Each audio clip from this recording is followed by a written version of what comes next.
खा लो। मरना तो है ही, भूखी रहकर क्यों? जब तक दशानन प्रसन्न है खा लो, और यदि दशानन रुष्ट हो गए तो ना भोजन मिलेगा और ना जल, और ना ही जिसके नाम की तुम रट लगा के बैठी हो वो राम कभी आएगा। लंका अवश्य सोने की बनी है, पर मकड़ी के पाश की भांति है। रहस्यों का पिटारा है ये लंका। जन्म यहाँ लिया, जीवन यहाँ बिताया, और हमें भी नहीं पता कि ये लंका कितनी बड़ी है और इसमें कितना रहस्य छुपा है। यदि तुम्हारा राम तैरते डूबते यहाँ तक आ भी गया तब भी तुम्हें खोज नहीं पाएगा। वो दशों लोकों के स्वामी लंकापति महाराज दशानन पधार रहे हैं।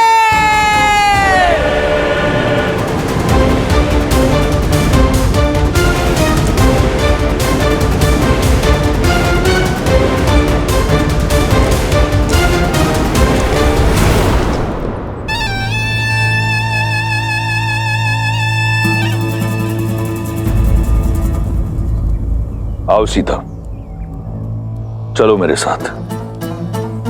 ये मेरा सबसे प्रिय अनुज, मेरा सबसे घनिष्ठ मित्र, मेरे पुत्र समान और मेरा सबसे विश्वासप्रद मंत्री विभीषण है।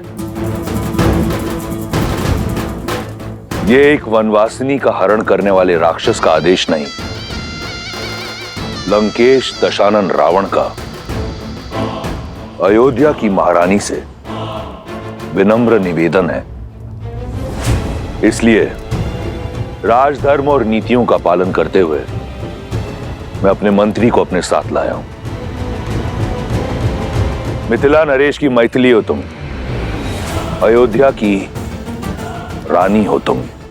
एक राजा का निमंत्रण अस्वीकार करना अयोध्या की नीति नहीं। क्या अयोध्या की रानी अपने राजधर्म से विमुख हो जाएगी? नहीं।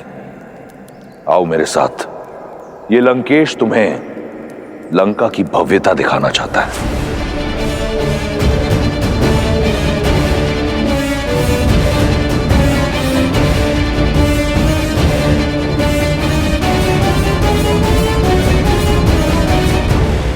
चलो।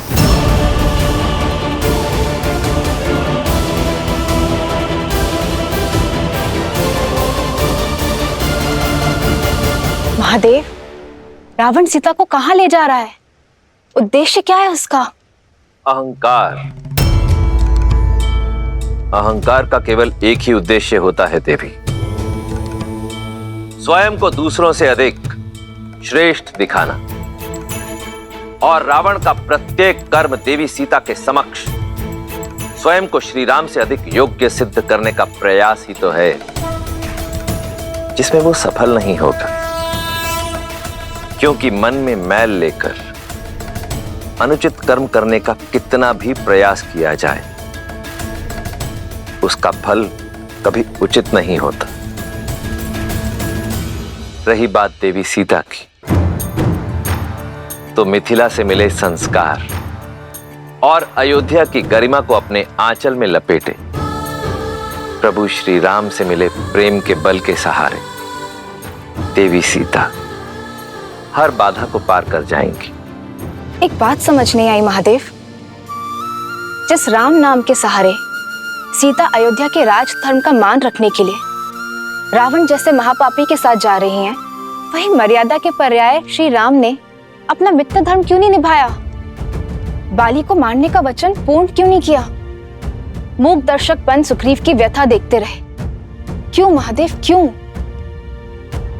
देवी अत्यंत व्यथित प्रतीत होती हैं। मर्यादा पुरुषोत्तम है श्री राम, और मर्यादा पुरुषोत्तम की मर्यादा पर कभी संदेह नहीं करते देवी। श्री राम जो भी करते हैं उसके पीछे सदैव एक बड़ा उद्देश्य छिपा होता है। सुग्रीव की सहायता क्यों नहीं की, इसका उत्तर भी शीघ्र मिल जाएगा।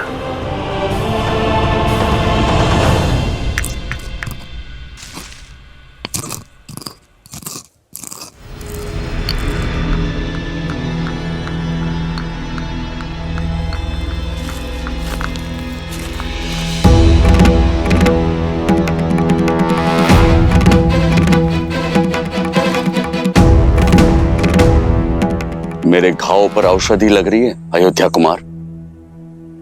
आप क्या नमक छिड़कने आए हैं? लक्ष्मण, तुम्हें बहुत घमंड था ना अपने भाई की शक्ति पर, लक्ष्य पर। क्या हुआ? बाली को देखकर धनुष उठाने की शक्ति नहीं बची? क्या लक्ष्य नहीं साध पाए उस दूरी से? सुरक्षा का वचन देकर विमुख हो गए आप।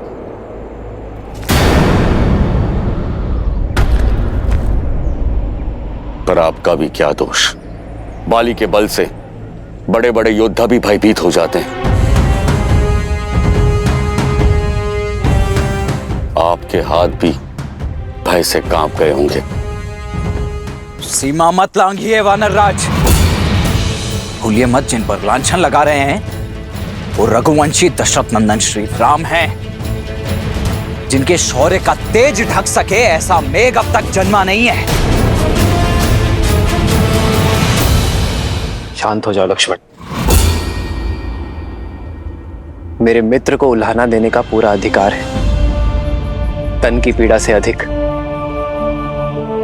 मन की पीड़ा का बाहर निकलना आवश्यक है। धैर्य रखिए महाराज। जिनका जन्म ही उद्देश्य पूर्ति के लिए हुआ है, वो बिना उद्देश्य कुछ नहीं करेंगे। महाराज, यदि प्रभु ने बाण नहीं चलाया तो उसका कोई कारण अवश्य होगा। क्या कारण होगा हनुमान? और अब क्या मैं अपने मन की व्यथा तक नहीं कह सकता? आप पर आपकी मित्रता का विश्वास का मोल अपने जीवन से चुकाना पड़ सकता था मुझे। ऐसी होती है मित्रता। सच्ची मित्रता तो वो है जो अपने मित्र को हानि से बचाए, उसके प्राण की रक्षा करे, ना ही उसके प्राणों का संकट बन जाए। मित्र, मैंने बाण इसलिए नहीं चलाया मित्र, क्योंकि तुम्हारे प्राण रक्षा करना चाहता था। धनुष मैंने अवश्य उठाया था, लक्ष्य भी साधा था, ना अपना वचन भूला हूं मित्र, और ना ही बाली से भयभीत हुआ हूं। हाँ, भ्रमित अवश्य हुआ हूं। मुझे ये ज्ञात ही नहीं था मित्र कि आप दोनों भाई दिखने में बिल्कुल एक समान हैं। आप दोनों का रूप रंग, भाव भंगिमा, आकार विकार, नाक नक्श इतने समान है। ये सत्य है मित्र कि मैं ये निर्णय ही नहीं कर पाया कि आप दोनों में से कौन बाली है और कौन सुग्रीव।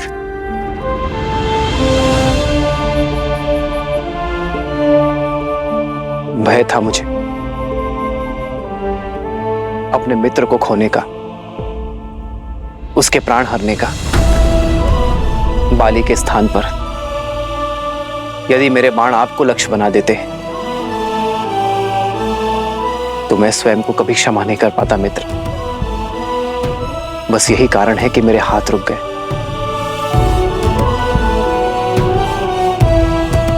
आपके दुख का आभास है मुझे मित्र। मेरे कारण आपके तन और मन को जो पीड़ा सहनी पड़ी है, उसके लिए मैं क्षमा प्रार्थी हूं मित्र।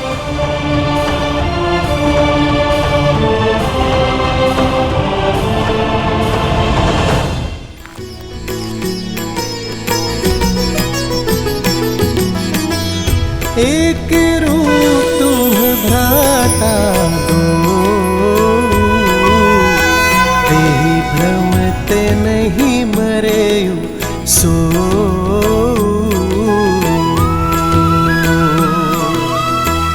कर पर सासु ग्रीव शरीरा, तनु भाकुलिस गई सब पीरा।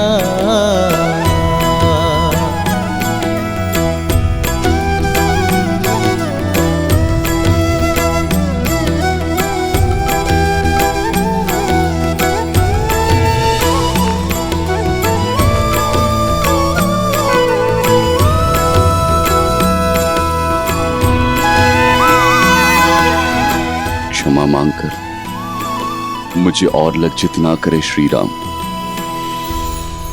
क्षमा तो मैं चाहता हूं, अपने अज्ञान के लिए ये आपका भाव नहीं समझ पाया। मन की पीड़ा आपके शब्दों ने हर ली और तन की पीड़ा तो आपके स्पर्श मात्र से ही समाप्त हो गई। मेरे सारे संशय दूर हो गए, हृदय के सारे द्वंद्व मिट गए।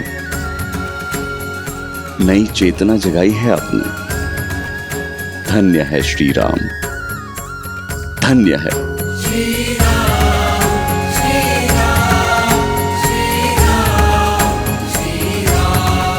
बताइए, क्या आदेश है मेरे लिए? मित्र, आप बाली को पुनः युद्ध के लिए ललकारेंगे।